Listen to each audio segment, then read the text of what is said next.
L'origine des métiers. Quand Prométhée eut formé son image, d'un marbre blanc façonné par ses mains, il épousa, comme on sait, son ouvrage. Pandore fut la mère des humains. Dès qu'elle put se voir et se connaître, elle essaya son sourire enchanteur, son doux parler, son maintien séducteur, parut aimer et captiva son maître. Et Prométhée, à lui plaire occupé, premier époux, fut le premier trompé. Mars visita cette beauté nouvelle. L'éclat du dieu, son air mâle et guerrier, son casque d'or, son large bouclier, tout le survit, et Mars triompha d'elle. Le dieu des mers, en son humide cour, ayant appris cette bonne fortune, chercha la belle et lui parla d'amour. Qui cède à Mars peut se rendre à Neptune.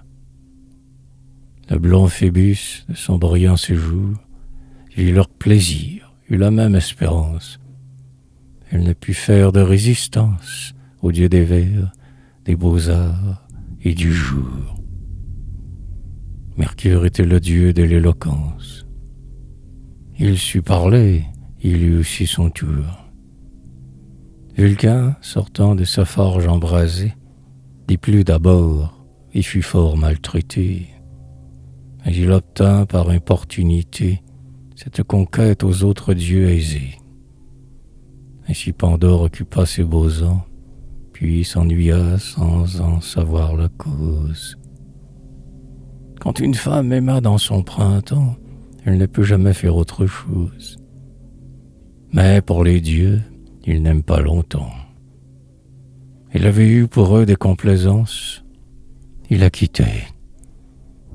Il vit dans les champs un gros satyre. Il lui fit les avances. Nous sommes nés de tous ces passe-temps. C'est des humains l'origine première. Voilà pourquoi nos esprits, nos talents, nos passions, nos emplois, tout diffère. L'un est Vulcain, l'autre eut Mars pour son père, l'autre un satyre, et bien peu d'entre nous sont descendus du dieu de la lumière. De nos parents nous tenons tous nos goûts, mais le métier de la belle Pandore, quoique peu rare, est encore le plus doux, et c'est celui que tout Paris honore.